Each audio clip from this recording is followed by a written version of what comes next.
Arthur doesn't like the way this mysterious voice is talking and makes it very clear he isn't buying a single word of it. The voice, however, calmly reminds him that it's the only one capable of getting him home from this place. The mention of home quickly jogs Arthur's memory, and he remembers the parents he left behind, and of course the sibling growing in his mother's belly. He has no idea if they made it to Zyra safely, or if they're even alright. Since there are so many questions he wants answers of, he gets humbled real quick, and politely addresses this mysterious being as Mr. Voice, and asks if he could trouble it for directions to get out of this place. The voice chuckles, amused at how this once arrogant kid has quickly become humble. It admits to liking Arthur for his quick wit, but can't help pointing out its annoyance at being called Mr., when in fact, it's a lady. Still, since Arthur's words were polite enough, the voice decides to guide him. Soon after, Arthur's mind is overwhelmed by this sudden shock, and he begins to see everything around him, even places far off in the distance. With this epiphany, Arthur starts making his way out of the woods. His body is recovering gradually, leaving him with only a few faint aches and pains by the afternoon. But he is still trying to figure out what magic she used to save him.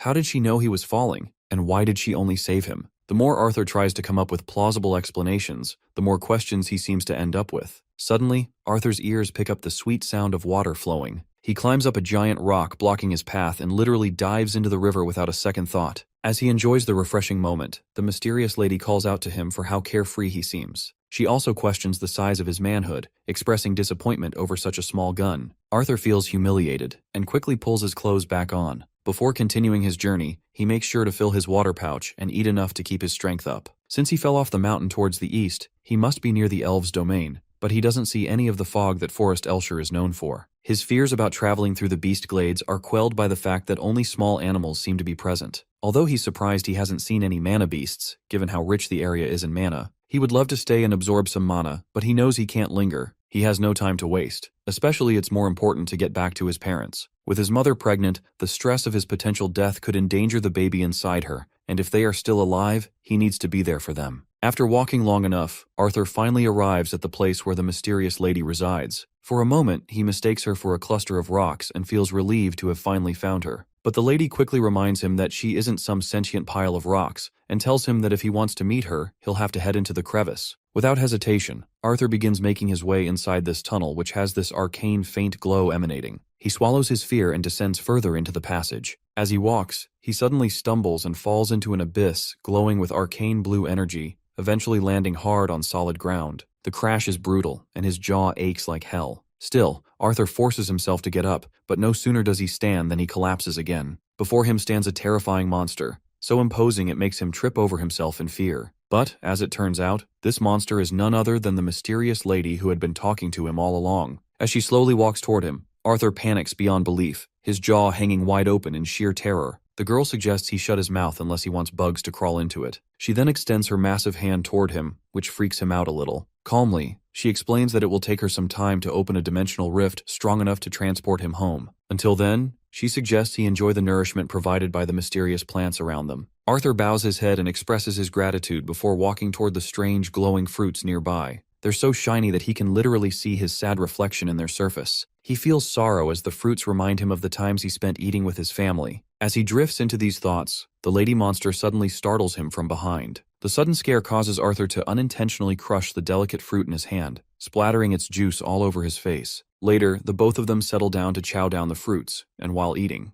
Arthur finally decides it's time for this creature to introduce herself. The monster promptly reveals her name as Sylvia. With names exchanged, Arthur's initial fear of Sylvia's appearance slowly fades, and he begins asking all the questions that had been on his mind since waking up from the fall. Where was this place? Why was she here all alone? Where did she come from? How did she get that wound? And most importantly, why did she save him? Sylvia starts by answering his first question, explaining that this place is a narrow zone resting between the Beast Glades and the Forest of Elshire. No one knows about this area because she has been warding off anyone who comes near. Besides, not that many ever come here in the first place. So Arthur is basically the first person to enter her domain. Feeling more at ease with her now, Arthur gives her permission to call him Art, just as his family does. Sylvia acknowledges this with a nod and moves on to his second question. She explains that she is here alone because she has no one left to be with. She has many enemies who desperately want something she possesses. Her last battle with those foes before she managed to escape left her with the wound on her chest. As for why she decided to save Arthur, she admits she was moved by his courage and the sacrifice he made, or perhaps it was simply that she had grown lonely and wanted someone to talk to. Whatever the case, she herself isn't entirely sure why she saved him in the first place. She then apologizes, explaining that she has to excuse herself for the night because her wound is festering, and she needs to be in good condition to work on the dimensional rift tomorrow. Arthur thanks her politely and wishes her a good night. As the imposing figure in dark armor walks away, he can't help but think about how lonely she appears. Before leaving, Sylvia shares one final piece of information with him.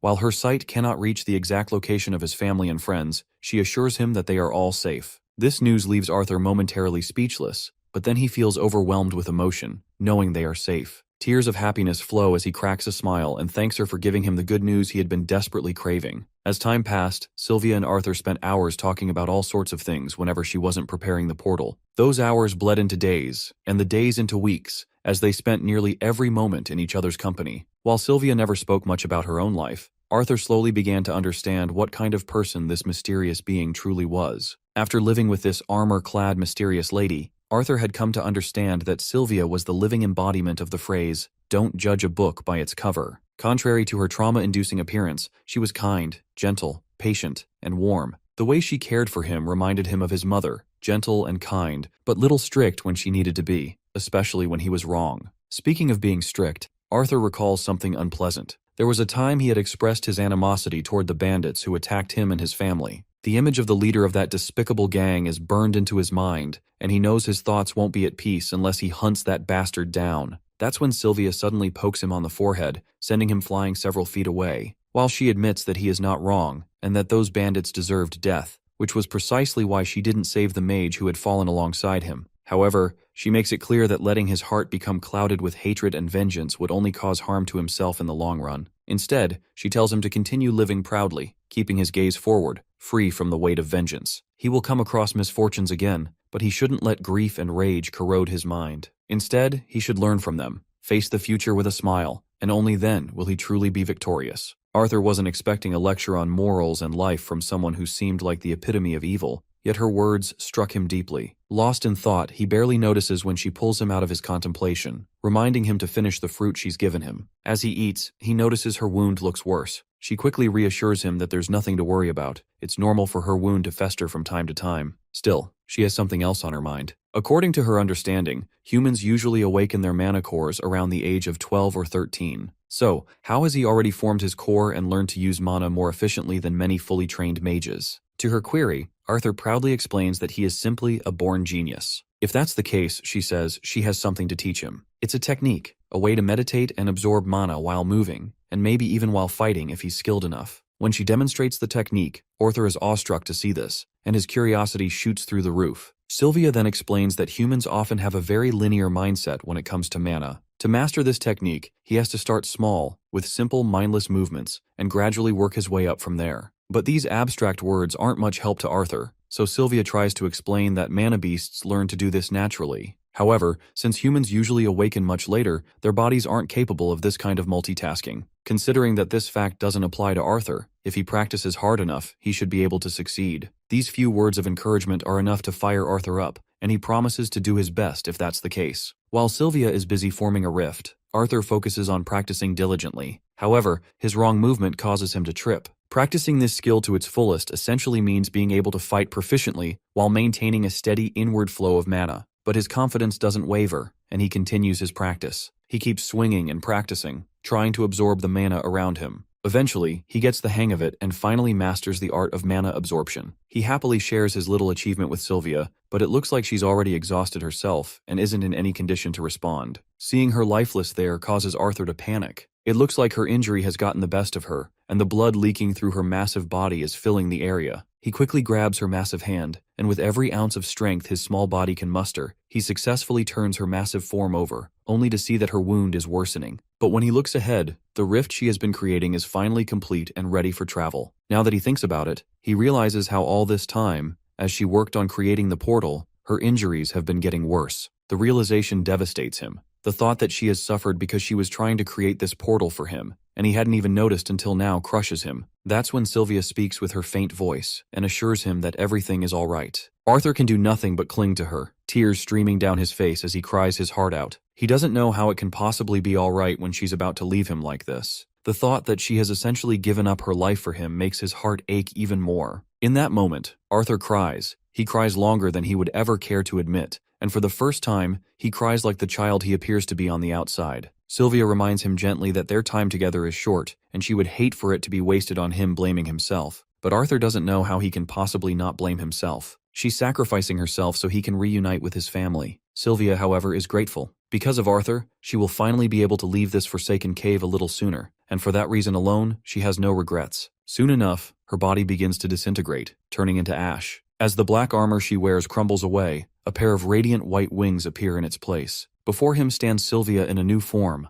one where she looks more like herself than she ever did before. Arthur definitely wasn't expecting Sylvia to turn out to be a dragon. She admits it, though. She is a dragon, or at least that's what humans would call a being like her. However, she reminds him that they don't need to waste time with small talk. She has to use her original form to finish the portal, and now that her veil is gone, her enemies will soon be coming for her. Before she parts ways with him, she tells him there are a few things she must say. She bestows upon him a rainbow-like egg, along with a handful of her feathers. She tells him to warm the egg with her feathers to conceal its aura. Before Arthur can even process what in the world is going on, she suddenly bumps into him. Right at that moment, some sort of reaction causes his clothes to tear, and patterns begin to appear across his skin. Sylvia reassures him that he'll understand everything in time. Now that she has done what she needed to do, she decides to open the portal. She doesn't have the time to make it lead directly to his home, but it should get him close to humans. She urges him to hurry and jump into the portal. Just as he's about to leap, rocks begin to fall from the ceiling. Sylvia quickly spreads her massive wings and saves him from being crushed. The one responsible for the destruction is a creepy sucker who oddly resembles Sylvia. He addresses Sylvia formally, requesting that she cease her stubbornness and hand it over. If she submits, he might even heal her wounds. Even Arthur can tell that this new figure looks quite similar to the form Sylvia had taken earlier. Sylvia then uses an ability that freezes time around her. The only ones who can move or speak are herself and Arthur. It looks like she has something important to reveal. She admits that she intentionally prolonged the transportation spell so she could spend more time with him. She understands it was selfish of her,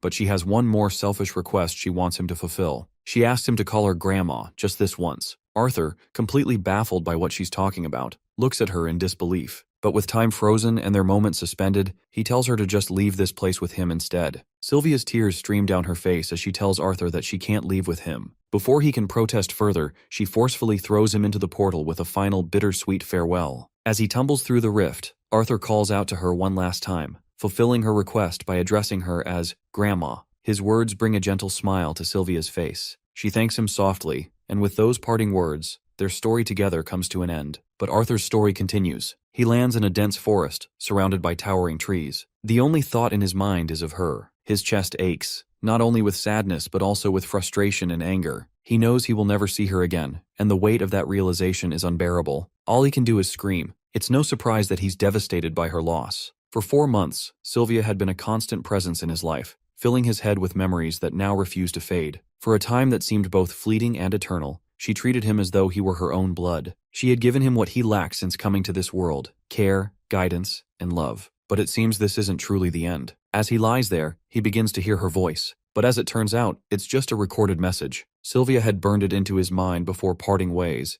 leaving him with one last piece of her. The recorded message from Sylvia begins. She tells Arthur that he is nowhere near ready to know the full truth. His body is still that of a boy barely past the age of 4, though his mana core has already progressed to the dark red stage. She explains that she has infused him with a parting gift, a unique will. His future as a mage will depend on how well he learns to wield this gift. But Arthur doesn't feel particularly grateful for this so-called gift. Bitterness churns within him, a mix of sorrow, anger, and guilt clouding his thoughts. Almost as if she can sense his emotions, Sylvia knows exactly how he feels right now. But he must remember that he still has a family waiting for him, and a purpose to fulfill in this life. Her only wish is for him to embrace the joys and innocence of childhood, and one day, grow into a man his parents and she can be proud of. Sylvia's message concludes with a promise. When his mana core surpasses the white stage, he will hear from her again. At that time, she will explain everything to him. Until then, she bids King Grey farewell. The mention of his previous life title grabs Arthur's attention. He stands frozen in place, with his mind completely clouded with confusion. The biggest question that haunts him is how long she's known his true identity, and how she even knew him in the first place. For now, he brushes off all the thoughts regarding her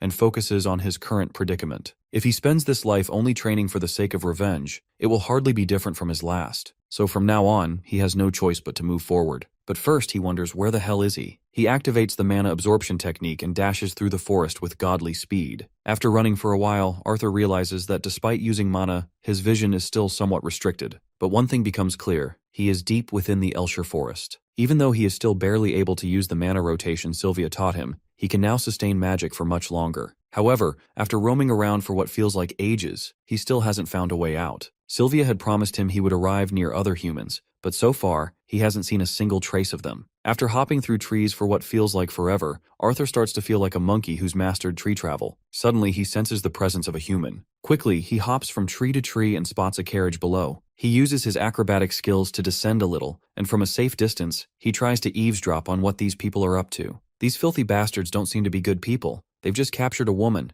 and it turns out she's an elf.